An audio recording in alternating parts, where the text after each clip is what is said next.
شاء الله ولا حول ولا قوة إلا بالله العلي العظيم.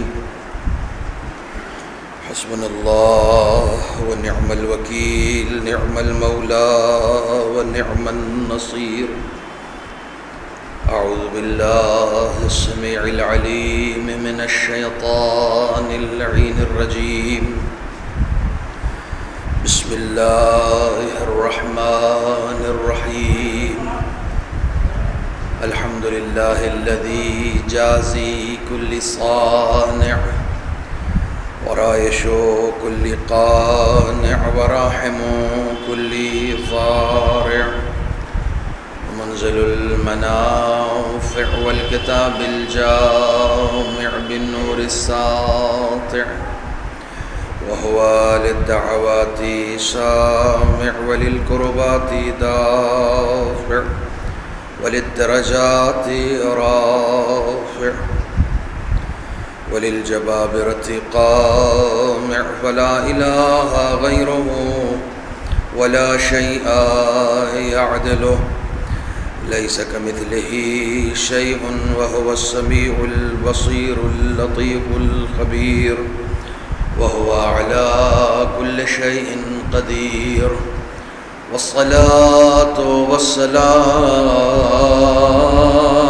والسلام والتحية والإكرام على السيد الأنام الذي سمي في السماء أحمد وفي الأرض أبي القاسم محمد،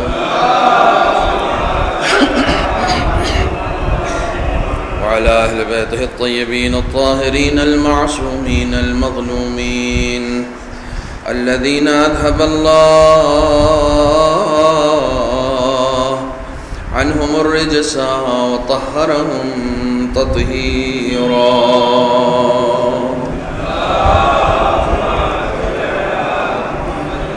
ولعنة الدائمة الباقية على أعدائهم وغاصب حقوقهم ومنكر فضائلهم أجمعين. أما بعد، فقد قال الله الحكيم في القرآن الكريم: بسم الله الرحمن الرحيم. وما أمروا إلا ليعبدوا الله مخلصين له الدين حنفاء ويقيموا الصلاة ويؤتوا الزكاة وذلك دين القيمة. صدق الله العلي العظيم.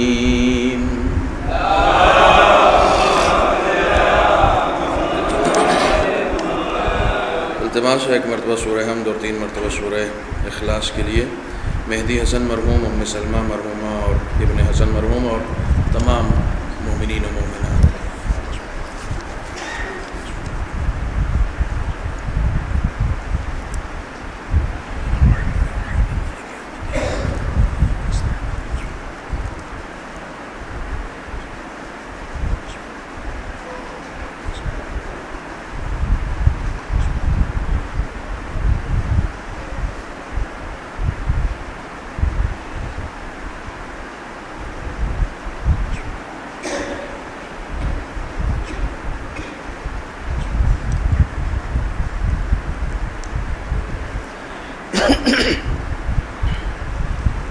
برادران عزیز، خمسہ مجالس جس کا انعقاد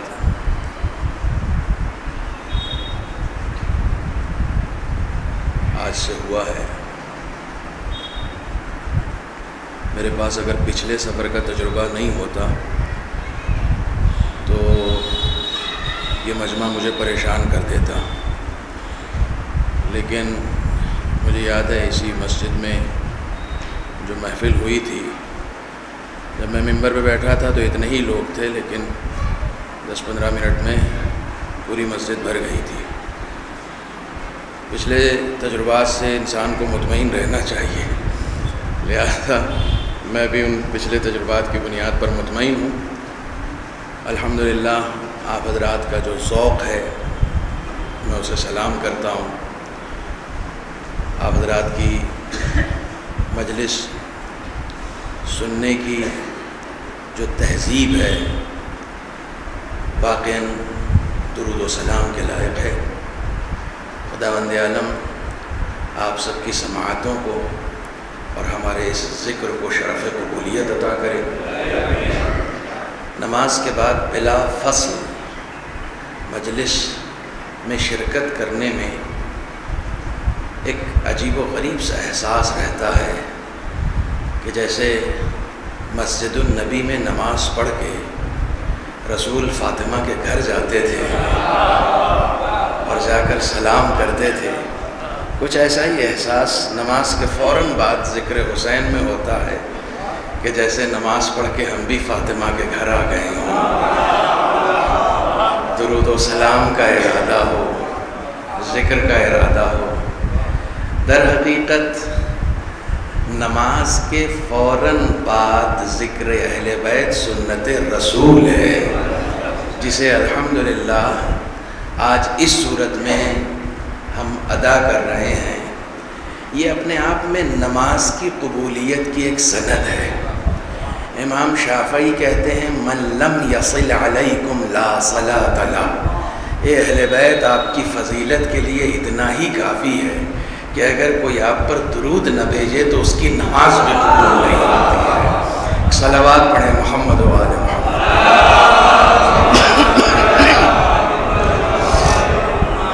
چونکہ آج پہلی مجلس ہے، تمہیدی مجلس ہے، لہٰذا آج جو بات ہوگی میں پہلے عنوان آپ کی خدمت میں عرض کر دوں۔ سورہ بینہ کی 5ویں آیت کو، سورہ بینہ 30ویں پارے میں ہے، 8 آیت کا ایک چھوٹا سا سورہ ہے، اور اس کی 5ویں آیت کو میں نے مطلع سخن بنایا ہے۔ موضوع گفتگو انشاءاللہ بندگی رہے گا۔ اب اس بندگی میں جو ہے وہ خدا پرستی ہے، اخلاص ہے، عمل ہے، اپنا رشتہ اپنے رب کے ساتھ مضبوط کرنا ہے، یہ ساری چیزیں بندگی میں آتی ہیں۔ ہمارا مقصد تخلیق ہی بندگی ہے، چونکہ مجلس حسین ہے اور میں نے قرآن پڑھ لیا ہے۔ قرآن کے فوراً پڑھنے کے بعد یہ بالکل اس وقت میرے ذہن میں ایک حدیث آ رہی ہے جسے میں نے پہلے سے تیاری نہیں کی تھی، لیکن اس وقت شاید یہ ممبر کا طفیل ہے، مسجد کا طفیل ہے، امام بارگاہ کا طفیل ہے، امام حسین کی حدیث ہی ذہن میں آ رہی ہے کہ آپ فرماتے ہیں کہ خدا نے لوگوں کو اپنی معرفت کے لیے پیدا کیا ہے، فَإِذَا عَرَفُوا عَبَدُوهُ، جب وہ معرفت حاصل کر لیتے ہیں تو پھر اس کی بندگی کرنے لگتے ہیں۔ یہ امام حسین کا ارشاد ہے کہ خدا نے پیدا ہی اس لیے کیا ہے تاکہ معرفت حاصل کریں، اور جب وہ معرفت حاصل کر لیتے ہیں تو پھر اس کی بندگی کا آغاز کر لیتے ہیں۔ چونکہ خدا بند عالم نے، یعنی امام حسین کے اس فرمان سے یہ واضح ہو رہا ہے کہ خدا بند عالم نے ہمیں یا آپ کو اپنی بندگی کے لیے پیدا کیا ہے۔ ظاہر سی بات ہے کہ ہمارے پاس یہ مجلسیں ہیں، انہی مجلسوں کے ذریعے سے ہمیں مقصد تخلیق کا بھی پتہ چلتا ہے۔ میں ابھی شیخ صاحب سے، کدھر ہیں یا چلے، ہاں، شیخ ابن حسن صاحب سے یہ عرض کر رہا تھا کہ چونکہ یہ بھی ایجوکیشن سسٹم سے جڑے رہے ہیں اور آپ لوگ الحمدللہ، میں اس سفر کے بعد جو گیا تھا، جہاں جہاں بھی ملاقات ہوئی، میں نے ایک بات کہی آپ کے سلسلے سے کہ جلال پور والے جو جلال پور سے باہر ہیں انہوں نے اتنی علمی ترقی نہیں کی ہے جتنی جلال پور والوں نے علمی ترقی کر لی ہے۔ یقیناً آپ قابل تبریک ہیں، قابل مبارکباد ہیں، اور میں اس ممبر سے کیپ اٹ اپ کی دعا ہی دے سکتا ہوں کہ اسے کنٹینیو کریں، آگے بڑھائیں، اور یقیناً جہاں علم ہوگا وہیں پر معرفت ہوگی، اور جہاں معرفت ہوگی وہیں بندگی ہوگی۔ اس کے علاوہ اور کوئی راستہ ہمارے پاس نہیں ہے۔ میں یہ عرض کر رہا تھا کہ جتنے بھی علمی مراکز ہیں، چونکہ آج تمہیدی گفتگو ہے، مجھے بندگی کی طرف جانا ہے، آپ سب بندگی کے لیے بیٹھے ہوئے ہیں۔ جتنے بھی علمی مراکز ہیں، یہ تمام علمی مراکز اگر آپ کیلکولیٹر لے کر بیٹھیں گے تو 150 سے 200 سال سے زیادہ کسی کی عمر نہیں ہے، چاہے وہ الازہر مصر کا ہو یا کہیں پر بھی آپ چلے جائیے۔ جتنے بھی علمی مراکز ہیں، پرانے سے پرانے، قدیم سے قدیم، کسی کی عمر 150 100 سال یا میکسیمم، مجھے نہیں لگتا کہ 200 سال کسی کی عمر ہوگی، 200 سال تو شاید ہی کسی کی عمر ہو، میکسیمم 150 پونے 200 سال، اس سے زیادہ لمبی عمر کا کوئی مرکز علم آپ کو نہیں مل سکتا۔ کروڑوں سلام ہو زینب کبریٰ پر، ایک ایسا مرکز تعلیم ترتیب دے دیا مجلس حسین کے عنوان سے کہ 1400 سال سے آج تک یہ مسلسل چل رہا ہے۔ میں نے ان سے جو جملہ کہا تھا وہ جملہ آج آپ سے کہہ دوں کہ یہ جتنے بھی مراکز تعلیم ہیں ان کی عمریں لمبی اس لیے نہیں ہوتی ہیں کہ ان کے سارے وائس چانسلر غیر معصوم ہوتے ہیں، ان مجلسوں کے وائس چانسلر معصوم ہوتے ہیں، لہٰذا اس میں دوام پایا جاتا ہے۔ ایک صلوات پڑھ دیں محمد و آل محمد۔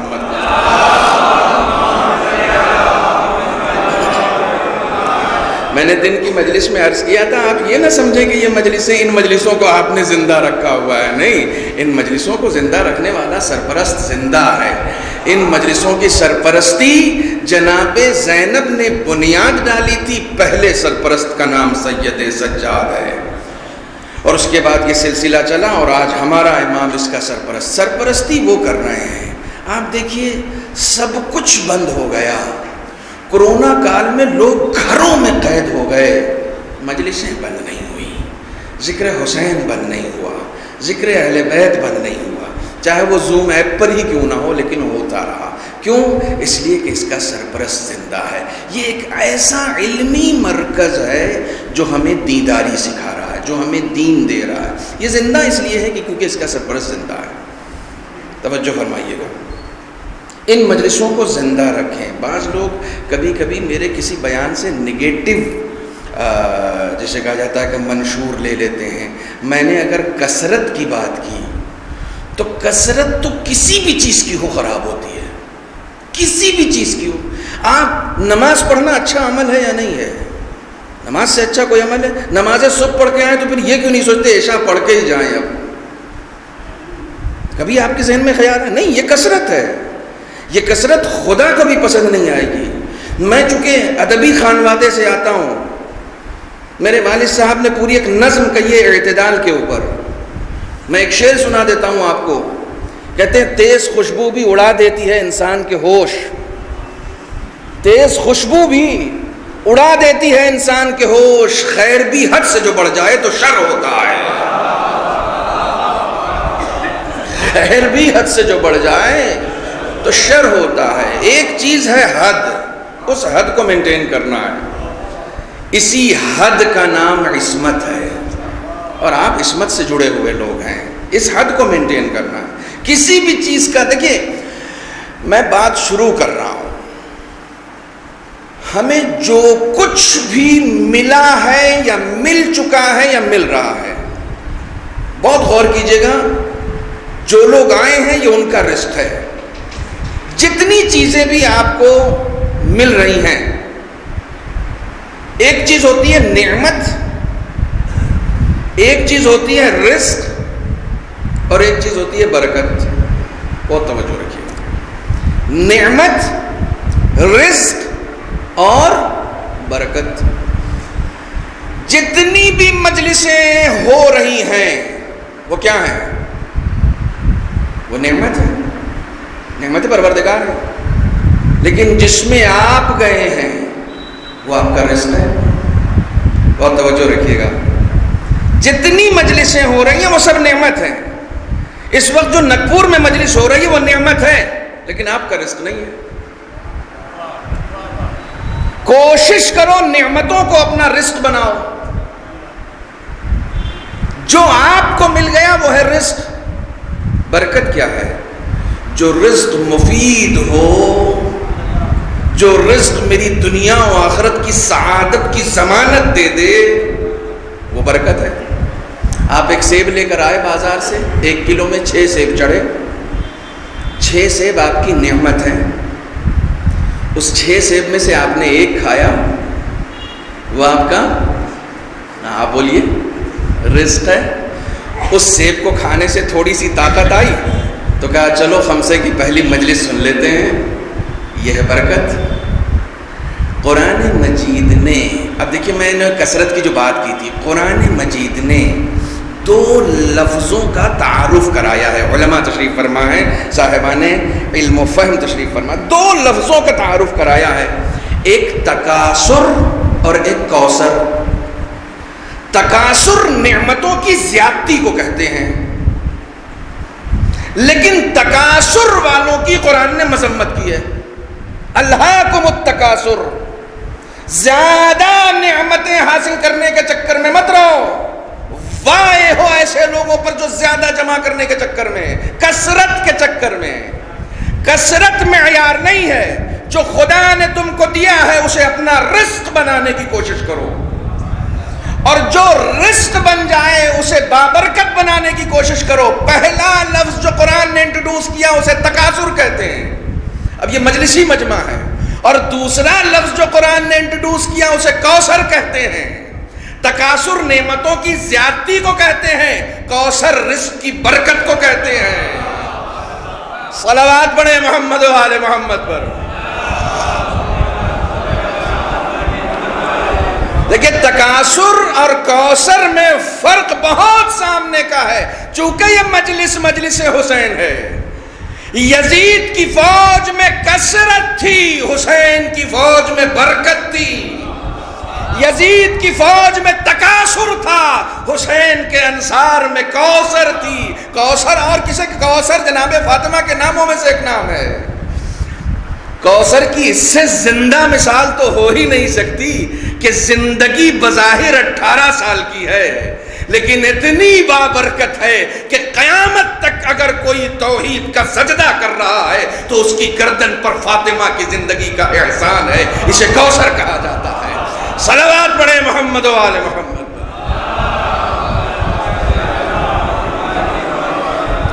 ایک مرتبہ اور مل جل کے صلوات پڑھیں محمد و آل محمد.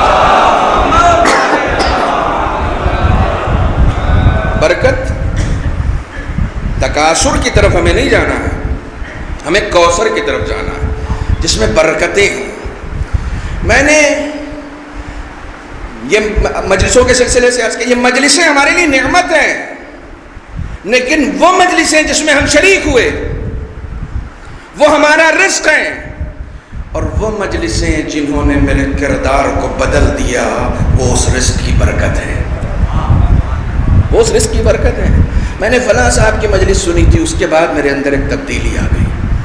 میں نے فلاں صاحب کی مجلس سنی تھی، اس کے بعد میرے یہ عمل میں اضافہ ہوا.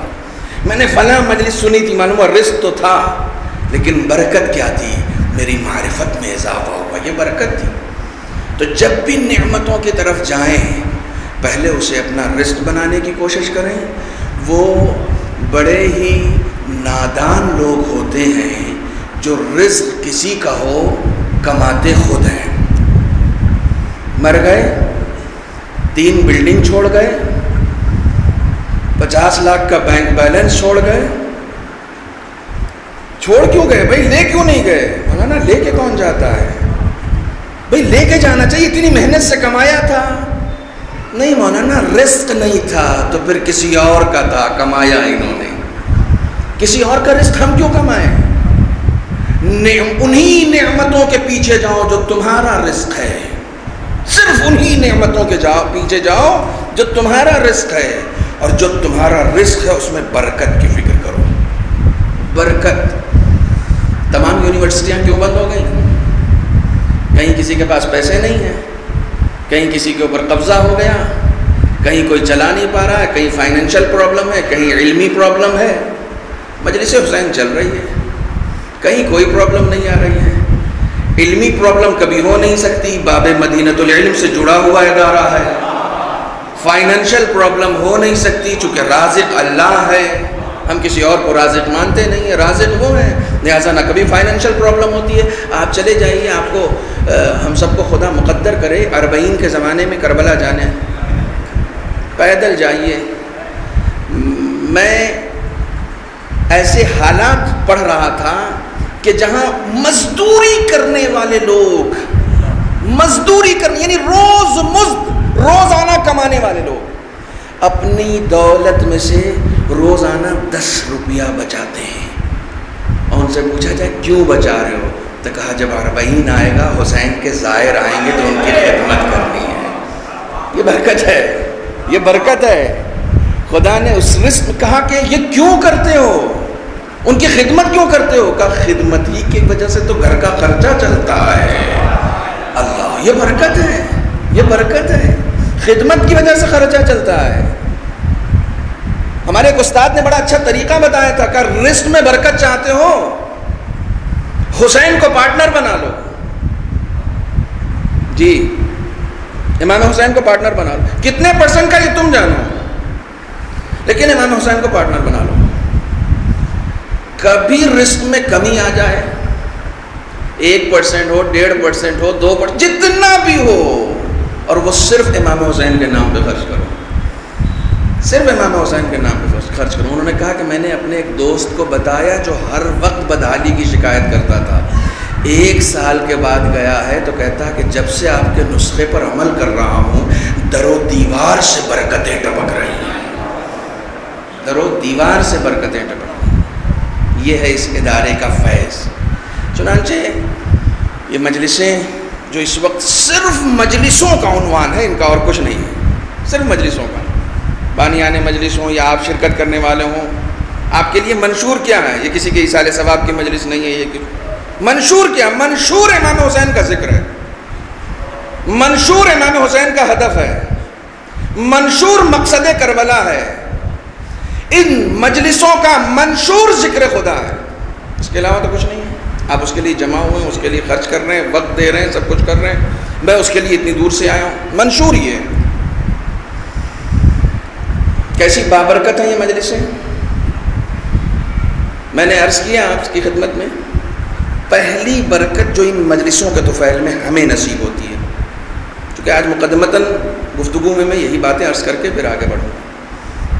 پہلی برکت جو میری زندگی میں ان مجلسوں کے طفیل میں آتی ہے, منطقی طور پر, عقلی طور پر, روایی طور پر, ہر اعتبار سے میں عرض کروں گا کیسے آتی میری زندگی. سب سے پہلی چیز جو ان مجلسوں کے طفیل میں آتی ہے وہ ہے طہارت. سب سے پہلی چیز جو ہمیں نصیب ہوتی ہے. دیکھیے ایک بات یاد رکھیے, طہارت ایسی بنیادی شے ہے کہ بغیر اس کے کوئی اہل بیت کا نام بھی نہیں لے سکتا ہے. طہارت بنیادی شے ہے. یہ جو آیہ تطہیر ہے نا سورہ احزاب میں, یہ جو آیہ تطہیر ہے, یہ جو خدا کا قصیدہ ہے, خدا نے اہل بیت سے وعدہ کیا ہے. کیا وعدہ کیا ہے؟ یطہرکم, تمہیں پاک رکھے گا. جناب مریم کے لیے کہا کہ خدا آپ کو پاک کرے گا, لیکن اہل بیت کے لیے نہیں کہا کہ آپ کو پاک کرے گا. اہل بیت کے لیے کہا اللہ نے آپ کو پاک رکھا ہے. کسی نے سوال کر لیا تھا ایک مناظرہ کرنے والے شیعہ عالم سے کہ یہ بتائیے اہل بیت کب سے پاک ہیں؟ جب سے آیت تطہیر نازل ہوئی ہے. تو انہوں نے برجستہ یہ کہا تھا کہ یہ بتاؤ جواب قرآن سے دینا ہے, حدیث سے دینا ہے, تاریخ سے دینا ہے, عقل سے دینا ہے, کس سے دینا ہے؟ کہا نہیں میں تو قرآن والا ہوں, تو آپ مجھے قرآن سے جواب دیجئے کب سے اہل بیت پاکیزہ ہیں, کب سے اہل بیت طاہر ہیں. اس لیے کہ قرآن نے اعلان کیا ہے کہ آپ کو رکھے گا, تو بھئی آیت آئی اس کے بعد ہی تو خدا نے پاک کیا ہوگا نا. کہا پھر تمہارے حساب سے تو جب رسول نے کہا ہوگا کہ قل هو اللہ احد, تبھی سے اللہ ایک بھی ہوگا.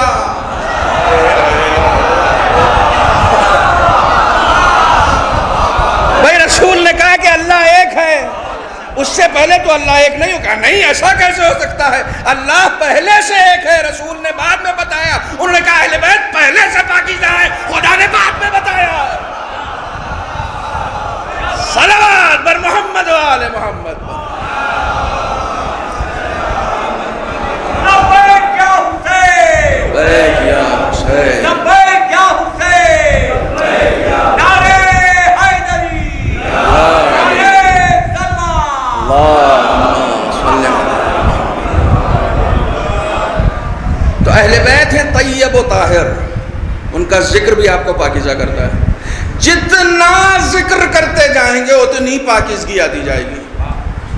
پاکیزگی اگر نہیں آئے گی تو کوئی اہل بیت کے قریب جا نہیں سکتا ہے, ذکر نہیں کر سکتا, نام لینے میں اسے گھٹن ہوگی, نام نہیں لے پائے گا. کہیں ذکر ہوگا تو اسے الجھن ہوگی کہ یہ الجھن کیوں ہو رہی ہے، کیونکہ طاہر نہیں ہے.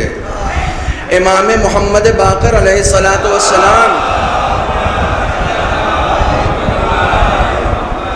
ارشاد فرماتے ہیں لا يحبنا عبد ولا يتولانا حتى يطهر الله قلبه. اللہ اکبر، اللہ اکبر. یہ دیکھیں یہ حدیث میں پہلے سے سوچ کر نہیں آیا تو یہ بھی ابھی ذہن میں آئی ہے. لا يحبنا عبد، کوئی بھی بندہ، عبد بندگی کرنے والا، کوئی بھی ہم سے محبت کر ہی نہیں سکتا، ہماری ولایت کو قبول کر ہی نہیں سکتا حتی یطہر اللہ قلبہ، جب تک اللہ اس کے قلب کو پاکیزہ نہیں کرتا. یہ قلب کی پاکیزگی کی علامت ہے کہ محبت بھی ہو رہی ہے، ولایت کا قصیدہ بھی ہو رہا ہے. صلوات پڑھیں محمد و آل محمد. مجلس اہل بیت جب آپ آتے ہیں ان مجلسوں میں تو بالکل ایسے ہی جیسے بدن میں پسینہ لگ گیا نا، تو ارے یار بہت پسینہ آ گیا ہے، یہ کپڑے سے بدبو آ رہی ہے، ذرا سا نہا کے آتا ہوں. تو اب جو نہا کے آئے نا حمام سے نکلے تو جب جسم پہ پانی لگا، صابن لگا، شاور کے نیچے آئے تو کیا پاک ہوا؟ جسم. کیا پاک ہوا؟ جسم. جب مجلس میں آئے تو کیا پاک ہوا؟ حمام میں گئے تو جسم پاک ہوا. لیکن جہاں لے جانا چاہ رہا ہوں، جی میری فطرت ایسے ہی، میں ایسے ہی دھیرے دھیرے لے کے جاتا ہوں. جہاں لے جانا چاہ رہا ہوں وہ بڑی عظیم جگہ ہے.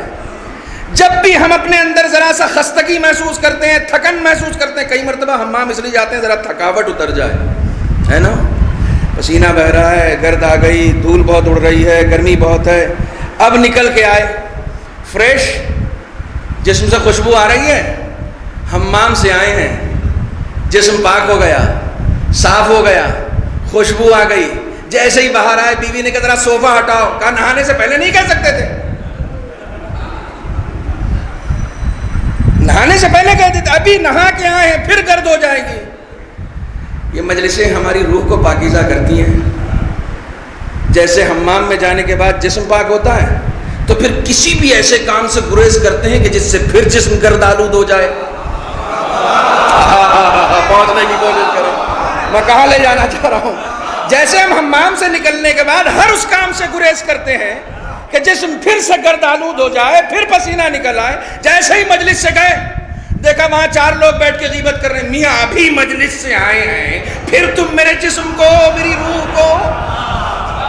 نہیں میں یہاں نہیں بیٹھ سکتا. کیوں؟ اس لیے کہ میں ابھی مجلس سے آیا ہوں، پاکیزہ ہو کر آیا ہوں. پھر غیبتوں سے میری روح کو شرمندہ نہ کرنا. صلوات پڑھیں محمد و آل محمد. یہ مجلسوں کی برکت ہے، یہ مجلسوں کی برکت ہے. ہمیں طاہر کر رہا ہے نا ہماری روح کو.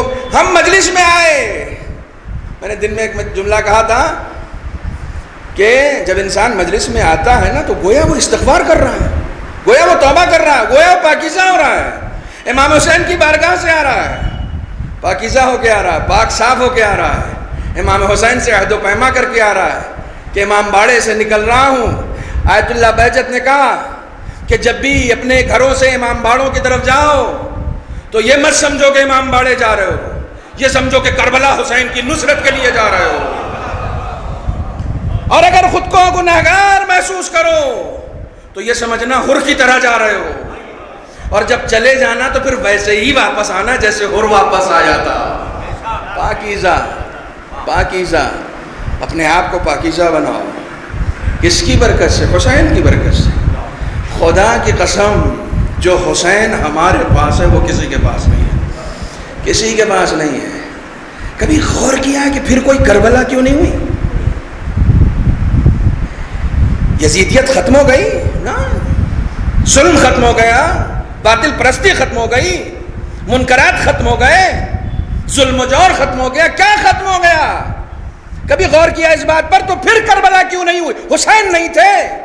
حسین تو تھے، کبھی علی کی شکل میں تھے، کبھی محمد کی شکل میں تھے، کبھی جعفر کی شکل میں تھے، کبھی موسیٰ کاظم کی شکل میں تھے، کبھی علی رضا کی شکل میں تھے، ہر شکل میں حسین تو تھے، کربلا کیوں نہیں ہوئی؟ امام محمد باقر علیہ السلام سے کسی نے پوچھا، یا پانچویں امام سے یا چھٹے امام سے، کسی نے پوچھا کہ مولا پھر کربلا کیوں نہیں؟ کہا ہم بار بار قریش کو شرمندہ کرنا نہیں چاہتے، ایک بار کر دیا نا، ایک بار کر دیا۔ کسی نے چھٹے امام سے کہہ دیا مولا کیوں نہیں، اب ظلم و جور سے مقابلہ کیوں نہیں، پھر آپ حسین کیوں نہیں بنتے؟ کہا حسین جتنے تو ہو جائیں میرے پاس، یہ مظلومیت ہے، حسین جتنے تو ہو جائیں میرے پاس۔ کہا مولا آپ کے پاس تو سب سے زیادہ ہیں۔ تو مولانا نے پوچھا تمہاری نگاہ میں کتنے ہوں گے میرے فالوور؟ کہا مولا ہزاروں تو آپ کے درس میں شریک ہوتے ہیں۔ آپ کے فالوورز کی کمی ہے، ہزاروں کی تعداد، مجھے تو لگتا ہے ہزار نہیں لاکھ ہوں گے، یہ روایت کے جملے ہیں، مجھے تو لگتا ہے ہزار نہیں لاکھ ہوں گے آپ کے فالوور، پوری دنیا میں آپ کے فالوور ہیں، ایک بار آواز تو اٹھائیے۔ امام اپنے اس صحابی کے ساتھ چل رہے تھے، اچانک ایک چوپان نظر آیا جو بھیڑیں چرا رہا تھا، اپنے صحابی سے کہا اس گلے میں جتنی بھیڑیں ہیں اگر ان بھیڑوں کے برابر بھی میرے پاس ساتھی ہوتے تو میں قیام کرتا۔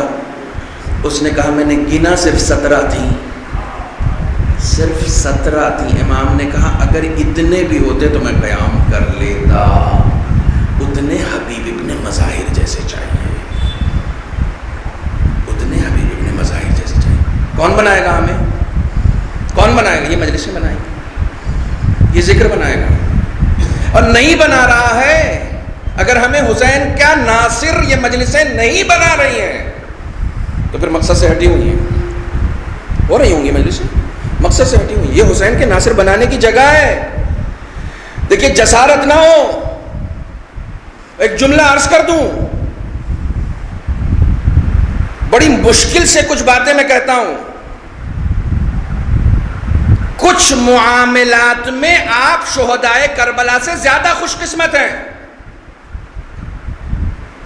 پھر سے کہوں تاکہ کوئی یہ نہ سمجھے کہ غلطی سے یہ جملہ نکل گیا، کچھ معاملات میں شہدائے کربلا سے زیادہ آپ خوش قسمت ہیں۔ کیوں؟ کیونکہ ان کے پاس کوئی آئیڈیالوجی نہیں تھی کہ حسین کا ساتھی بننے کے لیے کیسا ہونا پڑتا ہے۔ آپ کے پاس یہ آئیڈیالوجی ہے کہ حسین کا ناصر بننے کے لیے حبیب ابن مظاہر جیسا ہونا پڑتا ہے، حسین کا ساتھی بننے کے لیے مسلم جیسا ہونا پڑتا ہے، بریر جیسا ہونا پڑتا ہے۔ میرے پاس یہ آئیڈیالوجی ہے، میرے پاس یہ آئیڈیالوجی ہے، ان کے پاس نہیں تھی لیکن وہ کامیاب ہو گئے، ہمارے پاس ہے پھر بھی ہم ناکام ہیں۔ کیوں ناکام ہیں؟ یہ مجلسیں کیا کر رہی ہیں؟ ان مجلسوں کا کام ہی یہی تھا۔ یہ مجلسیں نہیں ہیں، یہ کربلا میں لگائے ہوئے حسین کے خیمے ہیں کہ جن میں حسین کے ناصر بیٹھے ہوئے ہیں، اور ایک ناصر آ کر حسین پر قربان ہونے کے گر سکھاتا ہے۔ یہ وہ خیمے ہیں جو کربلا میں لگے ہوئے، یہی تو کہہ رہے ہیں آیت اللہ بہجت، اور کیا کہہ رہے ہیں؟ ہماری نگاہ ہمارے علماء پہ ہونی چاہیے۔ ہمارے بعض دوست کہتے ہیں کہ آپ جو یہ علماء کی داستانیں سناتے ہیں یہ موٹیویٹ کرتی ہیں ہمیں۔ معصومین کی داستانیں اپنی جگہ پر ہیں، غلاموں کی داستانیں یہ موٹیویٹ کرتی ہیں۔ یہ مجلسیں ہیں، یہ انہی مجلسوں کی برکت ہے۔ توجہ فرما رہے ہیں جناب ابراہیم، چونکہ میں نے کہا یہ پہلی مجلس ہے لہٰذا گھڑی کل صحیح کر دیجیے گا ورنہ میں اسی گھڑی کے حساب سے اتروں گا۔ صلوات پڑھیں محمد و آل محمد۔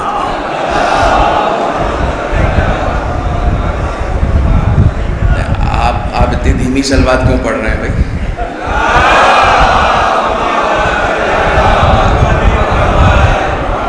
جناب ابراہیم نے جس وقت خانہ کعبہ تعمیر کیا تو اس وقت خدا نے آواز دی کہ وَأَذِّن فِي النَّاسِ بِالْحَجِّ، ابراہیم لوگوں کو حج کے لیے بلاؤ، اذان دو۔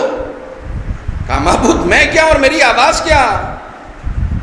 میری آواز کہاں تک پہنچے گی؟ اس صحرا میں میں اذان دوں گا تو آواز کہاں تک پہنچے گی؟ آئے ہائے، قدرت نے کیا جواب دیا ہے.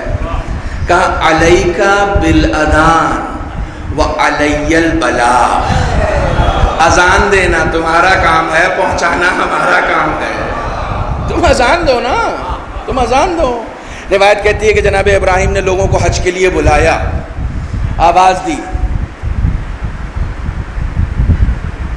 جناب ابراہیم کی آواز کو خدا نے تمام امت مسلمہ تک، چاہے وہ سامنے آ چکی ہو، عالم وجود میں آ چکی ہو، رحم مادر میں ہو، صلب پدر میں ہو، جہاں جہاں ہو، ہر ایک تک خدا نے پہنچا دیا.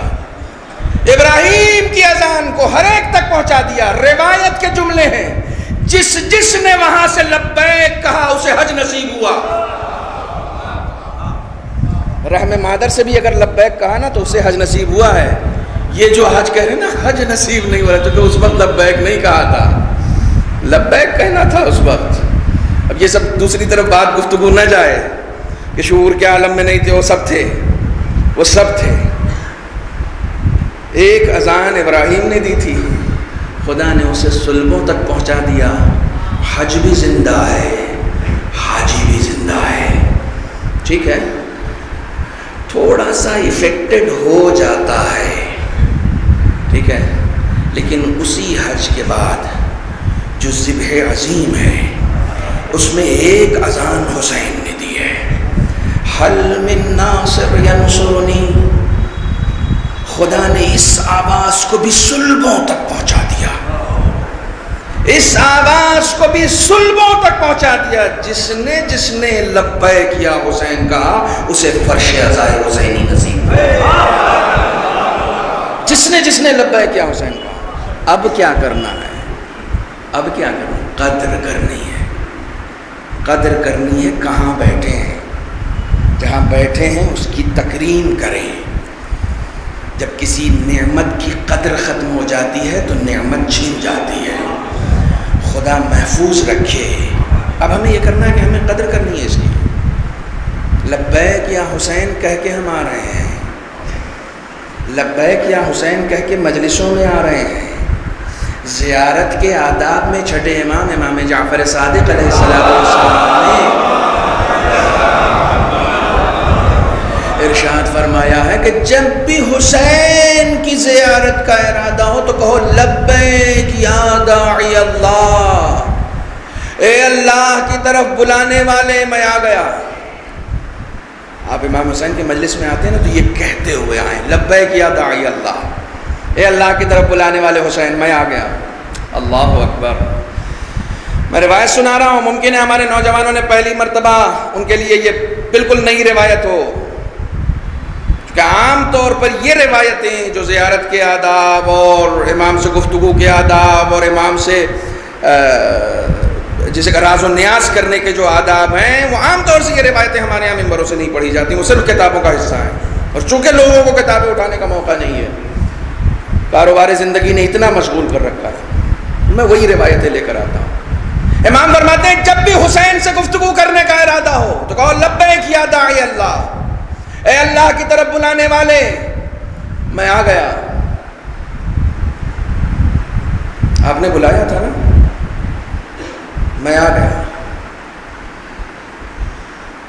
جس وقت آپ نے حلمن کی صدا بلند کی تھی، یہ روایت کے جملے، جس وقت آپ نے حلمن کی صدا بلند کی تھی اس وقت میں جواب نہیں دے سکا تھا. ان لم یجب کا بدنی عند استغاثتی، یہ روایت کا جملہ ہے.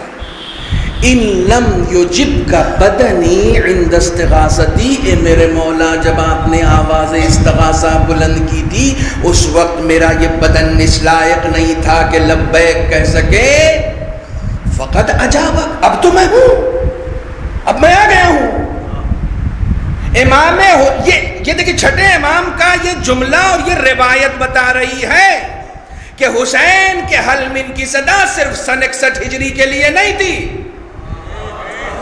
آج بھی ویسے ہی زندہ ہے، بس حبیب کی طرح جواب دینے والا تیار چاہیے. فقد اجابک، اس وقت بدن جواب نہیں دینے کے قابل تھا، اب ہے. لیکن آگے کا جملہ سنیے، فقد اجابک بقلبی. مولا میں جواب دے رہا ہوں، یہ قلب لے کر آیا ہوں، یہ دل لے کر آیا ہوں. یہ دل میں نے کسی سے نہیں لگایا سوائے آپ کے. اجابک بقلبی کا مطلب کیا؟ اس دل میں اور کوئی نہیں آتا، آپ کے علاوہ کوئی نہیں ہے، بس آپ ہیں. تہذیب سکھا رہے ہیں چھٹے امام. فقد اجابک بقلبی، مولا میں قلب لے کر آؤں. بالکل سادہ قلب ہے، نہ اس میں کوئی گناہ ہے، نہ اس میں کوئی غیر خدا ہے، اس میں کوئی نہیں ہے. اس میں ایسا کوئی نہیں ہے کہ میرے ماں باپ کے لیے بھی میں کہتا ہوں کہ بے ابی کا و امی، بے ابی و امی، میرے ماں باپ آپ کے اوپر قربان ہو جائیں. میں تو اپنے ماں باپ کے لیے بھی کہتا ہوں، میں نے ماں باپ کو بھی دل میں بسا کے نہیں رکھا ہے آپ کے مقابلے میں، میں تو ان کو بھی قربان کر دوں گا. میرے ماں باپ اپنے بچوں کو قربان کر دیں گے آپ کی راہ میں. اس قلب میں کوئی نہیں ہے سوائے آپ کے. فقط اجابک بقلبی وسمعی، صرف قلب لے کے نہیں آیا ہوں، سماعت بھی لے کر آیا ہوں. امام حسین کی نصرت کرنی ہے، کیسے کریں؟ ہاتھ میں تلوار ہونی چاہیے نا. قلب حسین کو دے دو، سماعت حسین کو دے دو. مولا یہ سماعت آپ کے لیے. جو سماعت حسین کے حوالے کرے گا وہ اپنے کانوں کو گناہوں سے دور رکھے گا، کیونکہ یہ حسین کی ہے. جب سماعت حسین کے سپرد کر دی تو پھر غیبت نہیں سننی ہے، پھر گانے نہیں سننے ہیں، پھر تہمت ترازیاں نہیں سننی ہیں، کیونکہ سماعت حسین کی ہے. سماعت حسین کی ہے. تم امام باڑے کا احترام کرتے ہو کیونکہ یہ حسین سے منسوب ہے، تم احترام کرتے ہو. امام نے بتایا اپنی سماعت حسین کو دے دو، اپنا قلب حسین کو دے دو.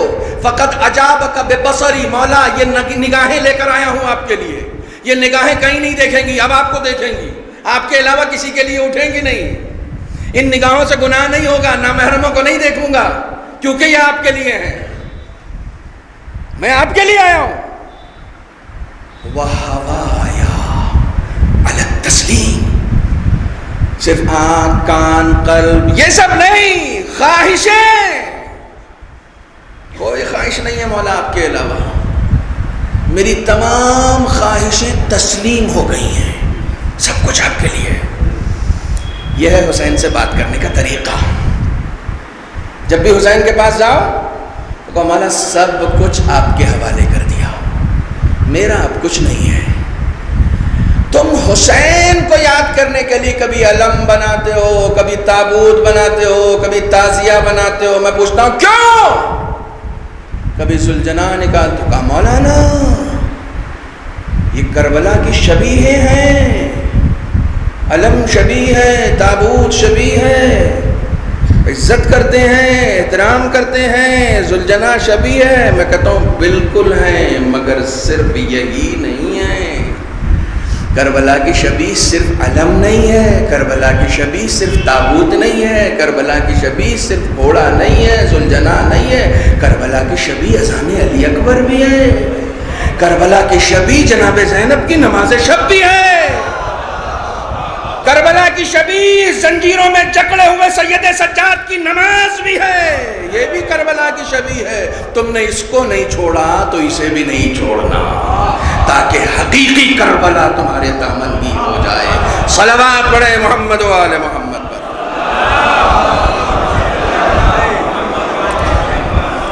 ایک مرتبہ اور صلوات پڑھے محمد و آل محمد.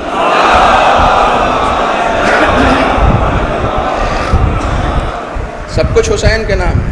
بڑی گراں قیمت شے ہے جسے آپ مجلس حسین کہتے ہیں. اور یہ جان لیجئے کہ اب ہمارے پاس، اب شیعوں کے پاس کچھ بھی نہیں ہے، کچھ بھی نہیں ہے سوائے ان کے. امام خمینی یعنی ایران میں مجلسیں کام آ گئی، کام آ گئی. وہاں امام خمینی نے کہا کہ ما ہرچ داریم از ازاداری است. ہمارے پاس آج جو کچھ بھی ہے ازاداری کے طفیل میں. یہ انقلاب، یہ کتاب خانے، یہ مدرسے، یہ فوج، یہ حسینی انصار، یہ دنیا میں پائے جانے والے 6 ڈرون کو اتارنے والے جانباز سپاہی آزاداری سے ہیں. تو دنیا میں صرف 6 ہیں جن کو روس کا راڈار ریڈ نہیں کر پاتا. حسینی جانباز زمین پہ اتار لیتے ہیں، معجزے سے نہیں، ٹیکنالوجی سے. پھر بولو، انہیں تو یقین ہی نہیں ہو رہا تھا. نہیں، وہ تو کوئی ریڈ نہیں کر سکتا، آپ کہاں سے اتار لیں گے؟ انہوں نے فوٹو بھیج دی، کہاں یہ تو وہی ہے. اتار تو لیا. کس نے اتارا؟ معجزے سے اتارا. تم سری پکڑ کے کہتے مولا مولا کوئی زندگی میں معجزہ کر دو. ارے مولا اپنے لیے معجزہ نہیں کرتے، تمہارے لیے کہاں سے کریں گے؟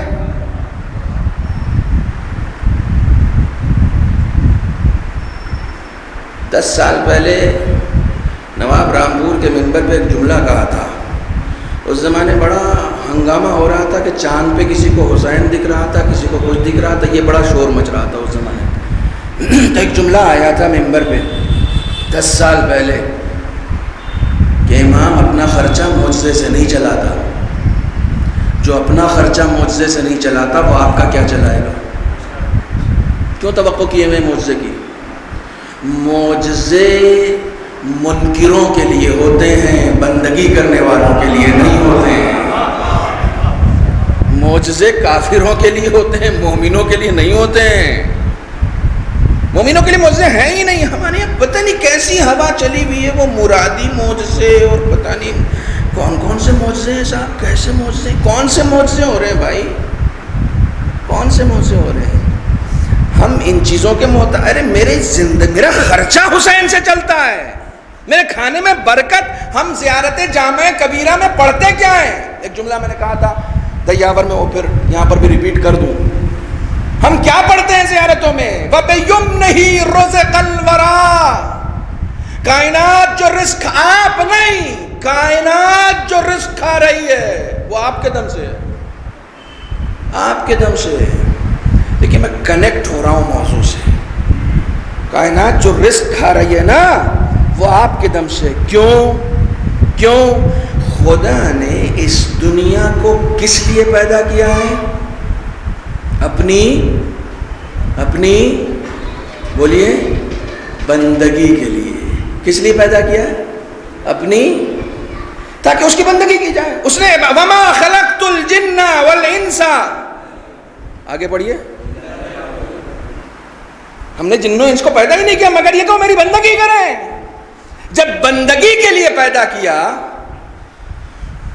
آپ کو ماشاءاللہ سے اللہ نے بڑے رتبے دیے، بڑا مقام دیا. آپ نے ایک آفس کھولا یا آپ نے ایک دکان بنائی، آپ کو 4 لڑکے چاہیے تھے وہاں کام کرنے کے لیے. اس دکان کے علاوہ وہ سارا کام کرتے تھے، دکانی کا کام نہیں کرتے تھے. کتنے دن رکھو گے دکان میں ان لڑکوں کو؟ دوسرے دن کان پکڑ کے باہر چلو. جس کام کے لیے رکھا وہ کام ہی نہیں ہو رہا. تمہیں ٹائپنگ کے لیے رکھا تھا تم ٹائپنگ نہیں کر رہے ہو، تمہیں بلنگ کے لیے رکھا تھا تم بلنگ نہیں کرتے ہو. بھائی جس کام کے لیے تم آئے وہ کام تو کرو، اس کام کے علاوہ سارے کام کر رہے ہو. میں نے اس لیے تم کو یہاں رکھا ہے، اس لیے تنخواہ دے رہے ہیں. خدا نے ہمیں کیوں پیدا کیا؟ بندگی کے لیے نا. کر رہے ہیں مگر وہ بھگا نہیں رہا ہمیں. ہم کر رہے ہیں بندگی نہیں کر رہے ہیں لیکن پھر بھی وہ رزق دے رہا. امام علی نقی علیہ السلام کے پاس جائیے،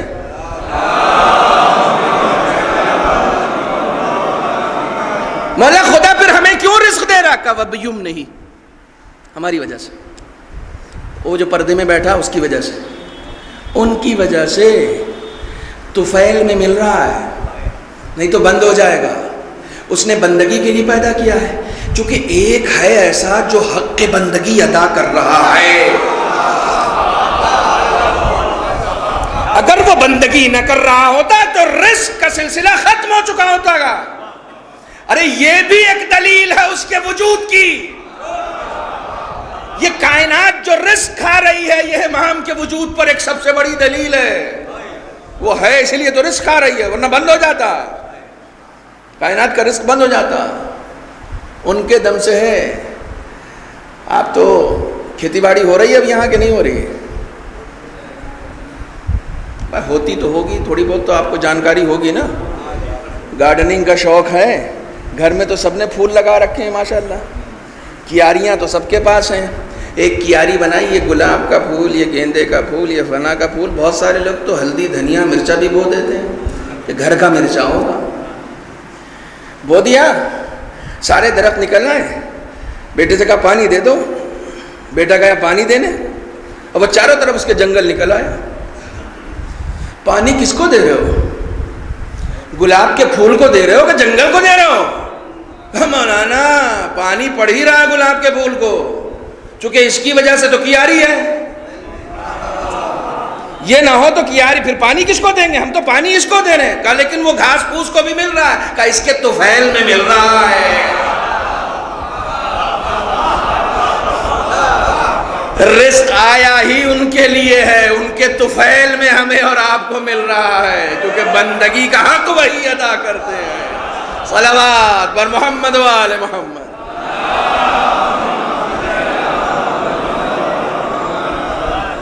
خدا نے اپنی بندگی کے لیے پیدا کیا ہے. میری بندگی کرو، میری بندگی کرو. میں نے ایک جملہ کہا تھا ظاہراً ابراہیم بھائی کے یہاں، ظاہراً مجھے یاد آتا، یہ کسی ایک مجلس میں کہا تھا میں نے کہ خدا جو رزق دیتا ہے وہ رزق دینے کے معاملے میں گھاس پھوس جنگل جھاڑ یہ سب نہیں دیکھتا ہے. یہ سب نہیں، سب کو رزق پہنچا رہا ہے، وہ سب کو رزق پہنچا رہا ہے. کوئی بندگی نہیں کرے گا تو اس کا رزق بند نہیں ہوگا، اس کا رزق بند نہیں ہوگا. کیوں بند نہیں ہوگا؟ آپ اپنے نوکر کو پیسہ اس لیے نہیں دے رہے ہیں کہ یہ پیسہ ضائع ہو جائے گا، آپ بعد میں حساب نہیں لے پائیں گے، آپ کی گرفت نہیں ہے، آپ کے ہاتھ سے نکل جائے گا. خدا اس لیے دے رہا ہے کہ بھاگ کے جائے گا کہاں؟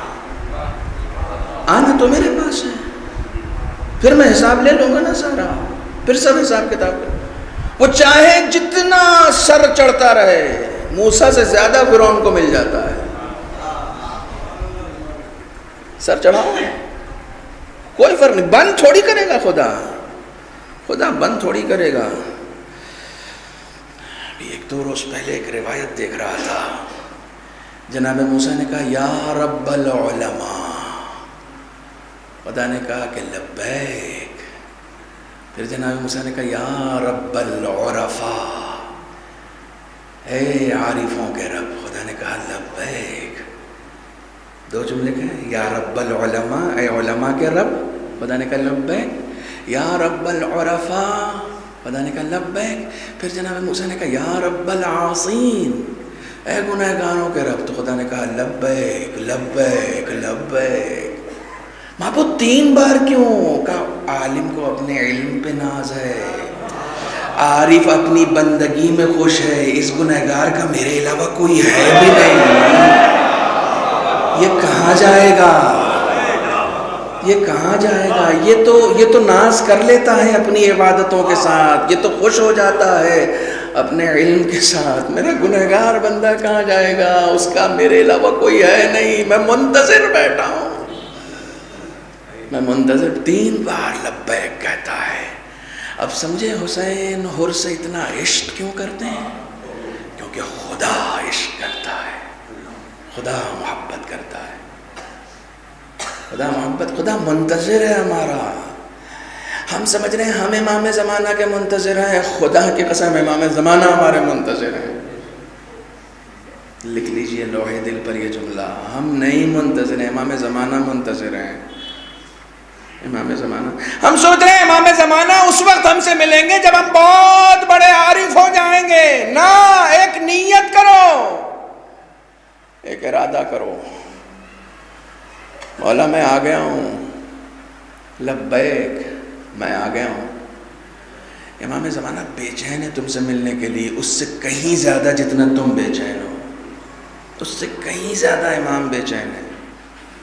ہم سوچتے ہیں کہ بہت، دیکھیے سنا دوں، وقت تو میرا مکمل ہو چکا ہے، لیکن سن لیجئے، چونکہ میرا فوکس اسی پر ہے، بس میں یہ 5 مجلسیں رہیں گی اور اسی کے اوپر انشاءاللہ فوکس کریں گے. ایک موضوع کو لے کر آگے بڑھیں گے، کچھ تھوڑا سا کام کریں گے اس کے اوپر، اور انشاءاللہ کچھ تربیتی اسالیب کے اوپر گفتگو کریں گے. ایک مرتبہ مل جل کے آپ صلوات پڑھیں محمد و آل محمد.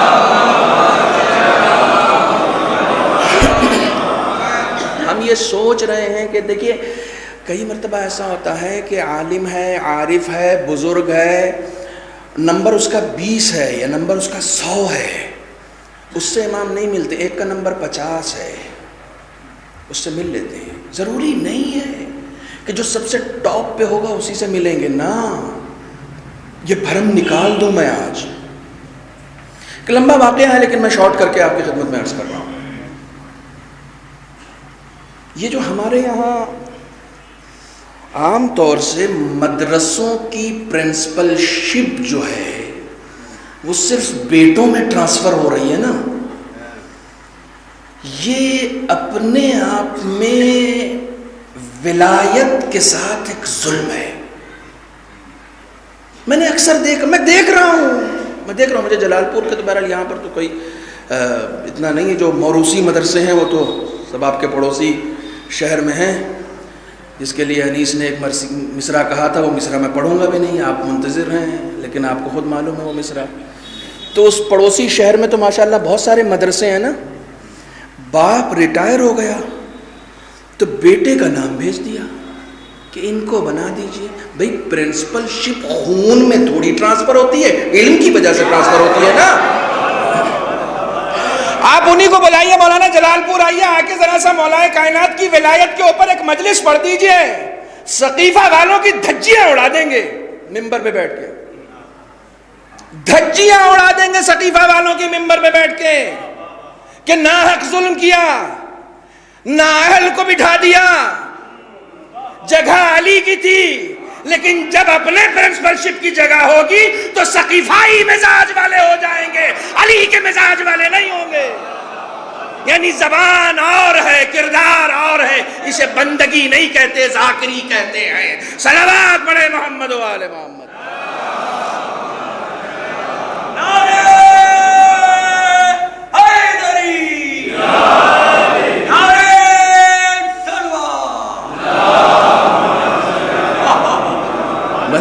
بندگی کا مطلب ہے اہل کو اس کی جگہ دو.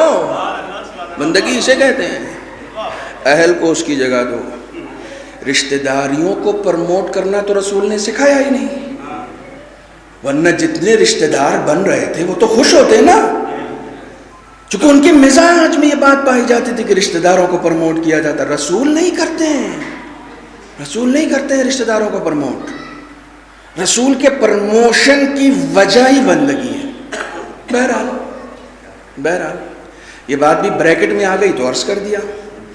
ایسی ہی ایک جگہ تھی، نماز پڑھاتے تھے ایک بہت بزرگ عالم دین، خطیب جمعہ، اور پورے شہر میں ان کی عزت تھی. نام نہیں لوں گا ممبر پر چونکہ واقعہ ایسا ہے. بڑی عزت تھی. بیٹا اہل نہیں تھا، نہ عالم تھا، نہ حوزے کا پڑھا ہوا تھا، لیکن جب ان کا انتقال ہو گیا تو بیٹے نے خود سے ان کا امامہ اٹھایا، ابا اٹھائی، اور اوڑھ کے ایک دن مسجد میں پہنچ گیا. بھائی اسے اوڑھنا ہی کہتے ہیں.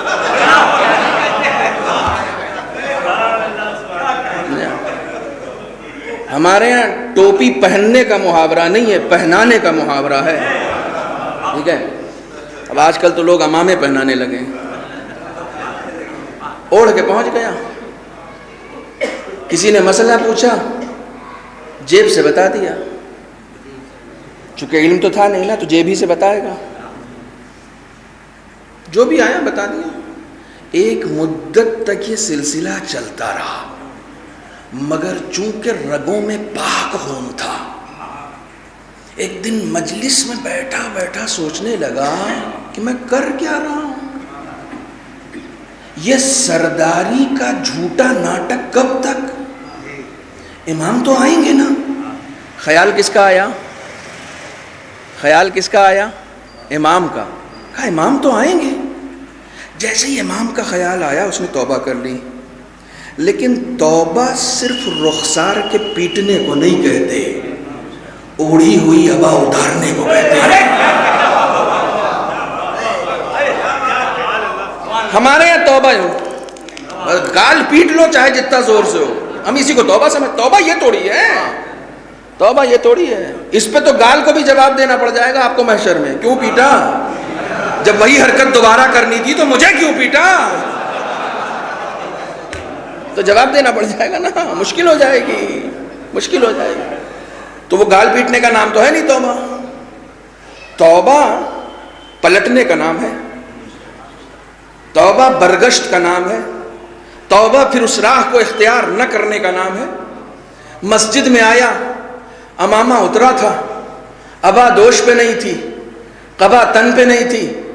مجمع کو خطاب کیا، کہا آج تک جتنے بھی مسائل بیان کیے ہیں آپ لوگ کوئی بھی عمل نہ کریں. میں غلط ہوں. اپنی غلطی کا اعتراف کیا تو خدا کے سامنے کر لیتا، لوگوں کے سامنے کرنے کی کیا ضرورت تھی؟ بھئی غلطی کا اعتراف لوگوں کے سامنے کرنا بھی نہیں چاہیے، تو وہ خدا کے سامنے کیوں نہیں کر؟ چونکہ لوگوں کا گنہگار تھا،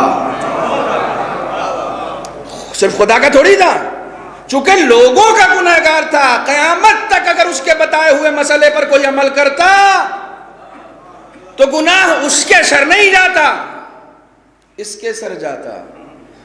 اچھا لوگوں نے پکڑ کے اچھے سے تربیت بھی کی، اس کی اچھی خاصی کٹائی ہوئی، دھلائی ہوئی، مارا نہیں، چھوڑ دیا، اثاثے چھین لیے، سب کچھ ضبط کر لیا. کہا گاؤں چھوڑ دو. گاؤں سے باہر آیا، کسی نے پوچھا کہاں جا رہے ہو؟ کہا امام کی محبت میں سب کچھ چھوڑا ہے، جہاں لے جائیں گے وہاں چلا جاؤں گا. کہا فلاں عالم کے پاس چلے جاؤ، ان سے جا کے درس حاصل کرو. کہا آپ کون ہیں؟ کہا تم نے توبہ کی ہے؟ تم نے توبہ کی ہے نا؟ میں تمہیں راہ دکھانے آیا ہوں تاکہ توبہ تمہاری کمال تک پہنچ جائے. چھوڑتے نہیں وہ کسی کو نہیں چھوڑتے. کہا جاؤ فلاں عالم کے سامنے شرف تلمس کرو. ان کے سامنے گیا، کہا مجھے علم حاصل کرنا کا وقت نہیں ہے میرے پاس. واپس آ گیا. پھر راستے میں وہی صاحب ملے، کہا جاؤ پھر جاؤ، ضد کرو، تم کو حاصل کرنا ہے، ضد کرو، وقت دیں گے. پھر آیا. اب جو آیا تو وہ درس دینے کے لیے مسجد میں آئے ہوئے تھے. انہوں نے کہا آج میں درس نہیں دوں گا، میری کتاب گم ہو گئی ہے اور وہ کتاب ملی نہیں، اس لیے میں نے مطالعہ کیا نہیں، اور بغیر مطالعے کے میں کچھ بولتا نہیں ہوں. یہی تہذیب تھی ہمارے یہاں کی. اب ہر ایک آ کے بولتا ہے. ہمارے یہاں کی تہذیب یہی تھی کہ بغیر پڑھے، آپ کالج والے لوگ ہیں، آپ یونیورسٹی والے لوگ ہیں، آپ جائیں، کون سا ایسا پروفیسر ہے جو بغیر اسٹڈی کیے آ کے لیکچر دیتا ہو؟ ہمارے یہاں آپ پڑھ دیجئے مجلس، آپ پڑھ دیجئے. ارے کہاں کو پڑھ دیجئے؟ آ گئے کراتی گئے ایک مسجد میں، ارے کراتی صاحب آ گئے، بسم اللہ بسم اللہ. ایک چھوٹی سی مجلس، کہنے کہے کی مجلس؟ آپ آئے ہوں کہے کی مجلس؟ کہا نہیں آپ پڑھ دی. کہا نہیں میں پڑھ کے تھوڑی آیا ہوں، میں پریپیئر ہو کے تھوڑی آیا ہوں، میں تیاری کر کے تھوڑی آیا ہوں کہ مجلس پڑھنی ہے. 30 سال سے قرآن کی تفسیر کر رہے ہیں ٹیلی ویژن پہ. اسرائیل کی یونیورسٹی میں ان کے اوپر تھیسس لکھی جا رہی کہ اس شخص کے پاس آخر کون سا ہنر ہے کہ 35 سال سے 30 سال سے قرآن کی تفسیر کہہ رہا اور ٹی وی کی TRP کم نہیں ہوتی ہے. کہہ لیں گے آپ پڑھ دی؟ کہا نا نہیں پڑھوں. اب لوگوں نے زبردستی سلوات پڑھ کے اللہم ہوتا ہے نا، سلوات پڑھو تو سلوات کر کے اٹھا دیا. آئے ممبر میں بیٹھے، بسم اللہ الرحمن الرحیم، میں نے مطالعہ نہیں کیا ہے، بغیر مطالعے کے بولنا لوگوں کا حق ضائع کرنا ہے، خدا حافظ. ہم اس قبیلے سے آتے ہیں میرے بھائی، ہم اکیڈمک لوگ ہیں. جناب عباس نے امام حسین کے احترام میں کبھی علمی جلالت کا مظاہرہ نہیں کیا. ہم اس قبیلے سے آتے ہیں. علمی شیخی بگھارنا کمال نہیں ہوتا ہے. کہنے لگے میں نہیں پڑھاؤں گا آج، میں نے مطالعہ نہیں کیا ہے، میری کتاب نہیں مل رہی تھی. پھر آیا وہ شخص، واپس آ گیا کہ آج تو پڑھایا ہی نہیں. اس شخص سے پھر وہ صاحب ملے, کہنے لگے اب وہ تمہیں پڑھا دیں گے. کہا کیسے؟ کہا ان سے جا کے کہہ دو کہ آپ کی کتاب آپ کی بیوی نے چھپا دی ہے فلاں جگہ. چونکہ آپ روز پڑھانے چلے جاتے ہیں اور بیوی کو اس بات سے کھندک ہے. ہاں, یہ سسٹم ہمیشہ کا رہا ہے. تو بیوی کو زیادہ یہ بات اچھی نہیں لگتی کہ ہر وقت آپ پڑھتے رہتے ہیں اور آپ چلے جاتے ہیں پڑھانے کے لیے, اس کو ٹائم نہیں دیتے. ٹھیک ہے, یہ ہمارے یہاں ایک بڑا درد ہے. بہرحال ٹائم دینا چاہیے, ٹھیک ہے, اوقات دینی چاہیے. تو کہا ٹائم نہیں دیتے. کہا ان سے کہو کہ ان کی بیوی نے فلاں جگہ الماری میں وہ کتاب چھپا دی ہے, اب تمہیں پڑھا دیں گے. وہ آیا, آنے کے بعد ان سے کہنے لگا کہ آپ مجھے پڑھا دیجئے. کہنے لگا میں تم سے کہہ رہا ہوں نا میرے پاس وقت نہیں ہے. کہا وہ آپ کی کتاب جو نہیں مل رہی ہے نا وہ فلاں جگہ رکھی ہے اور آپ کی بیوی نے چھپائی ہے. کہنے لگا تمہیں کیسے پتا؟ کہا کہ مجھے ایک صاحب نے بتایا ہے. اسے نہیں معلوم, اسے خود بھی نہیں معلوم یہ صاحب کون ہے, لیکن انہیں معلوم ہو گیا وہ کون ہے. میں نے کہا تھا نا 100 نمبر والے ہیں وہ, علمی جلالت ہے, انہیں معلوم, اسے نہیں پتا چلا. کہا آپ نے ان صاحب سے کہو گے کہ ایک بار مجھ سے بھی مل لیں. کہاں کہوں گا, میری تو ملاقات ہو جاتی ہے ان سے. کہا ان سے ایک بار کہو کہ مجھ سے مل لیں, ایک بار مجھے بھی اذن دے دیں, میں ان کے حضور میں آ جاؤں گا. کہا ٹھیک ہے میں جا کے بولتا ہوں. پھر آیا, پھر ملاقات ہو گئی. کہنے لگے انہوں نے پڑھانے کے لیے تو رضامندی کا اظہار کر دیا ہے, لیکن وہ کہہ رہے ہیں کہ آپ سے ملنا چاہتے ہیں. کہا ان سے کہہ دو کہ ہم ان سے راضی ہیں لیکن ملنا مصلحت نہیں ہے. اللہ اکبر, اللہ اکبر. ضروری نہیں ہے کہ جس کا درجہ بلند ہو اس سے ملیں, کبھی کبھی چھوٹے لوگوں سے بھی مل لیتے ہیں. استغفار, توبہ ایک ایسا راستہ ہے جو تمہیں امام سے ملاقات کرا سکتا ہے, تمہیں امام سے ملوا سکتا. یہ واحد راستہ ہے, یہ واحد راستہ ہے. توبہ کی بڑا عالم بنا.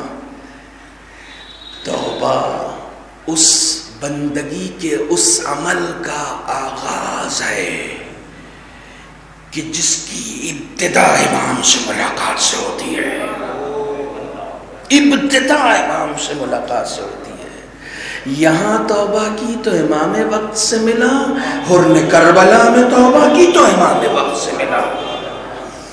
امام وقت سے ملا ہی نہیں, امام وقت نے گلے سے لگا لیا. توبہ کرنے والے کو گلے سے لگایا, بندگی کرنے والے کو گلے سے لگایا. خدا ہم سب کو نصیب کرے, وہ توبہ نصیب کرے جو توبہ امام کا قرب عطا کرتی ہے. وہ توبہ نصیب کرے. آپ یقین جانیں, آپ یقین جانیں کہ ہمیں اس طریقے سے امام کا انتظار کرنا ہے کہ اگر امام ہمارے پاس آ کر کھڑے ہو جائیں تو ہمارے اندر کوئی جھجک نہ ہو, ہم خوشی سے ان کے گلے لگ جائیں, خوشی سے ان کے قدموں میں پڑ جائیں. مولا اب تو میں پاکیزہ ہو چکا ہوں, اب تو میں پاکیزہ ہو چکا ہوں. میں نے دن کی مجلس میں ایک جملہ کہا تھا, پھر کہہ رہا ہوں, توبہ کے بعد کسی سے بھی امام اس کا ماضی نہیں پوچھتے. کیوں کیا ایسا؟ نہ, باپ پوچھ لیتا ہے, ماں کہہ دیتی ہے اب تو نہیں کرو گے. چونکہ امام ہے نا, وہ جانتے ہیں آیا ہے اب کہاں کرے گا. جسے میں مل جاؤں پھر وہ مجھے چھوڑ کے جا سکتا ہے؟ جسے امام مل جائے پھر اسے چھوڑ کر جا سکتا ہے؟ نہیں جائے گا, کبھی نہیں جائے گا. ایک واحد راستہ ہے امام سے ملنے کا, یہ ایک واحد راستہ ہے. لبیک یا داعی اللہ. آئیے ہم سب مل کر امام حسین کو وسیلہ بناتے ہیں. مولا آپ سفارش کر دیجئے ہمارے اپنے امام وقت سے, آپ سفارش کر دیجئے. ہم توبہ کرنے آئے ہیں, ہم آپ کی بارگاہ میں آئے ہیں, ان مجلسوں میں شریک ہونے آئے ہیں, دین سیکھنے آئے ہیں, بندگی سیکھنے آئے ہیں. توبہ کی توفیق دیجئے تاکہ ہم بندگی کا آغاز کر سکیں, تاکہ ہم بندگی شروع کر سکیں, تاکہ ہم خدا کے قریب جا سکیں, تاکہ ہم خدا سے دوستی کر سکیں, تاکہ ہم امام سے دوستی کر سکیں, تاکہ ہم امام کے قریب جا سکیں. امام حسین کو وسیلہ بنائیے نا. یقین جانیے کوئی امام حسین کو وسیلہ بنائے وہ ناکام نہیں لوٹتا ہے، ناکام نہیں لوٹتا ہے. یہ تجربات تو آپ کو اپنی زندگی میں ہوں گے، یہ تجربات تو آپ نے اپنی زندگی میں کیے ہوں گے. جب بھی کسی دعا کو مانگتے مانگتے تھک جاؤ نا تو امام حسین کا واسطہ خدا کو دے دو، امام حسین کا واسطہ دے دو. خدا مند عالم امام حسین کے واسطے کو نہیں رد کرتا ہے، نہیں رد کرتا ہے. کیوں نہیں رد کرتا ہے؟ کیونکہ امام حسین نے خدا کی راہ میں اپنا کچھ بھی نہیں رکھا، سب کچھ خدا کی راہ میں قربان کر دیا، سب کچھ خدا کی راہ میں.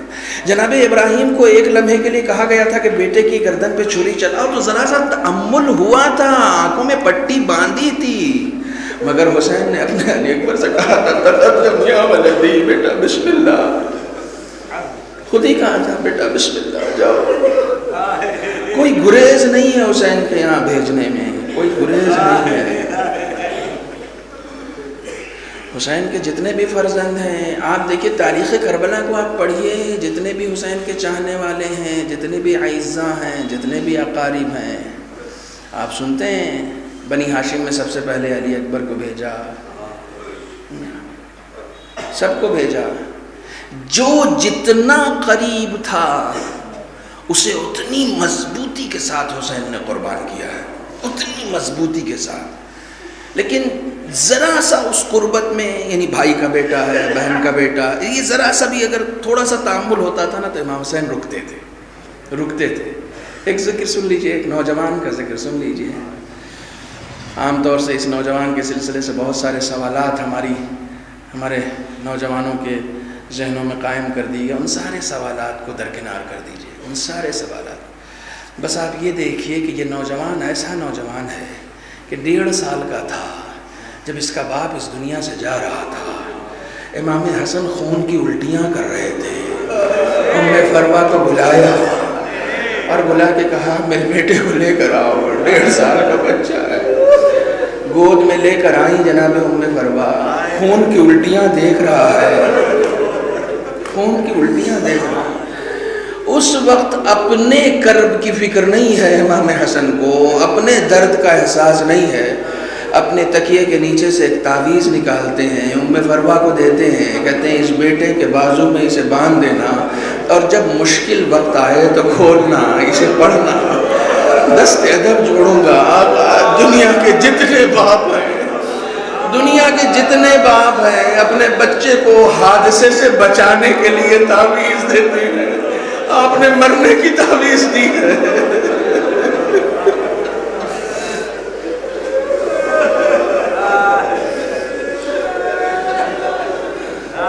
آپ نے مرنے کی تعویذ دی ہے. بڑا لاڈلا ہے، بڑا لاڈلا ہے حسین کا. جناب ام فروا نے بڑے نازوں کے ساتھ اس کی تربیت کی ہے. میں تاریخ کربلا، میں عام طور سے شہادت نہیں پڑھتا ہوں، بس تاریخ کربلا کے قرب و جوار میں جو واقعات ہوئے ہیں اور جو شب عاشور واقعات ہوئے ہیں ان سب کو زیادہ پڑھنے کی کوشش کرتا ہوں. تاریخ کربلا میں دیکھ رہا تھا کہ رات میں سب بیویاں اپنے اپنے بچوں کو کچھ نہ کچھ سمجھا رہی تھیں اور امام حسین صرف یہ دیکھنے کے لیے کہ کون سی بیوی کیا کہہ رہی ہے. خیموں میں گئے تھے تو ام فروا کے خیمے کے باہر کھڑے ہو گئے امام حسین. امام حسین نے کیا سنا کہ ام فروا کہہ رہی ہیں کہ بیٹا کل اپنی قربانی کرنے میں تاخیر نہ کرنا، ورنہ کوئی تمہارے بابا کو نہیں کہے گا، سب مجھے کہے گا کہ تم کنیز کے بیٹے ہو. آپ ذرا سوچیں کہ حسین کے کلیجے پر کیا بیت رہی ہوگی کہ اللہ اکبر. یہ کون سا جذبہ ہے، یہ کون سا جذبہ شہادت ہے. جزاکم اللہ، جزاکم اللہ.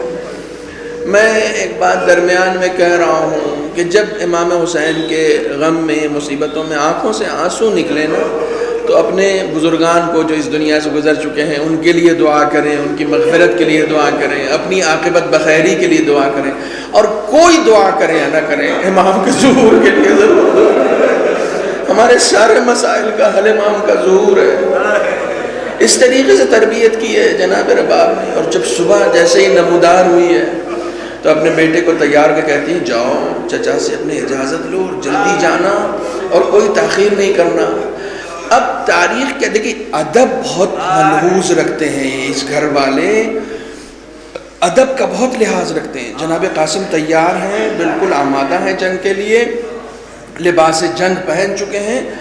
تاریخ کہتی ہے کہ بولنے کی ہمت نہیں کر پا رہے تھے اپنے چچا کے سامنے، تو معلوم ہے کیا کرتے تھے؟ صرف ان کی نگاہوں کے سامنے ٹہلتے رہتے تھے کہ مجھے دیکھیں تو بولے کہ تم بھی جاؤ۔ ایک مرتبہ ہمت کر کے کہا کہ چچا اب اجازت ہے، تو گلے سے لگا کہ امام حسین نے کہا تم میرے بھیا کی نشانی ہو۔ تاریخ کہتی ہے تھوڑی دیر کے بعد جناب ام فروا نے بلا لیا، تھوڑی دیر کے بعد بلا لیا۔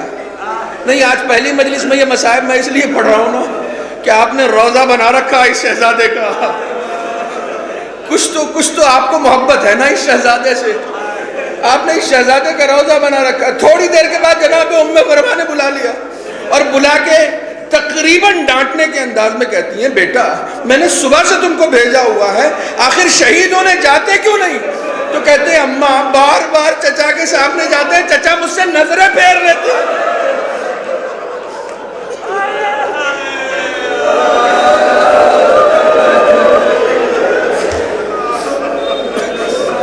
امام حسین منع تو نہیں کرتے لیکن نظریں گھما لیتے ہیں، دیکھتے نہیں ہیں قاسم کی طرف، اپنی نظریں پھیر لیتے ہیں، دوسری طرف متوجہ ہو جاتے ہیں کہ معلوم ہے پھر اجازت مانگے گا۔ جب 2-3 مرتبہ ایسا ہو گیا نا تو پھر جناب ام فروا کو یاد آیا کہ نہیں قاسم یہ تمہارے لیے بڑا مشکل کا وقت ہے، تمہارے بابا نے ایک تعویذ دی تھی۔ اب وہ تعویذ کھولی، جلدی سے اسے پڑھا، پڑھنے کے بعد بیٹے کو دیا، کہا جلدی سے جا کے چچا کو دے کر آؤ۔ تاریخ کہتی ہے اس انداز سے دوڑتے ہوئے قاسم آئے، اپنے چچا کے ہاتھ میں تحریر دی ہے۔ امام حسین نے جیسے ہی تحریر دیکھی، بھائی کی تحریر آنکھوں سے لگائی، بھائی کا چہرہ نگاہوں کے سامنے آ گیا، قاسم کو کلیجے سے لگا کر کہتے ہیں بیٹا یہ بھائی کی تحریر لایا ہے، یہ اپنے موت کا پیغام لایا۔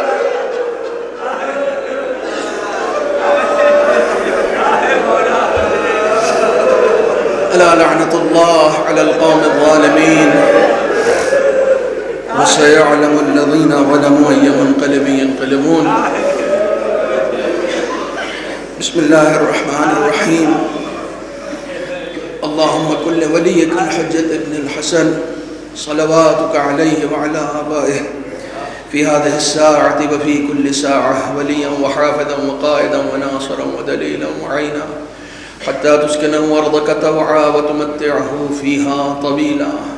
بارے خدایا بحق محمد و آل محمد ان آنسوؤں کے طفیل میں امام کے ظہور میں تعجیل فرما۔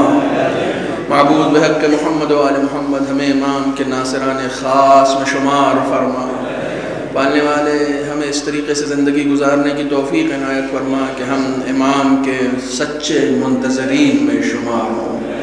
معبود بحق محمد و آل محمد تمام بیماروں کو شفاء کاملہ عطا فرما، بے اولادوں کو صاحب اولاد بنا، جو صاحبان اولاد ہیں ان کی اولاد کو نیک اور صالح بنا، مقروضین کے قرض کو ادا فرما، بے روزگاروں کو صاحب روزگار بنا۔ بار الہ بحق محمد و آل محمد تمام خدمت گزاران دین، علماء کرام، مراجع عظام، انجمن کے صدر، سیکریٹری، نوحہ خان، جو لوگ جس طریقے سے دین کی خدمت میں مصروف عمل ہیں، پالنے والے سب کی توفیقات خیر میں اضافہ فرما۔ معبود بحق محمد و آل محمد ہم سب کو حج و زیارات سے مشرف فرما۔ پالنے والے ہمیں امام کے سچے عزاداروں میں شمار فرما، سچے شیعیان حیدر کرار میں شمار فرما۔ معبود پھر سے یہی دعا ہے کہ حجت آخر کے ظہور میں تعجیل فرما، ہمیں ان کے آوان و انصار میں شمار فرما۔ ایک مرتبہ سورہ حمد اور 3 مرتبہ سورہ اخلاص کی تلاوت فرما کر مہدی حسن مرحوم، ام سلمہ مرحومہ، ابن حسن مرحوم اور جملہ مرحومین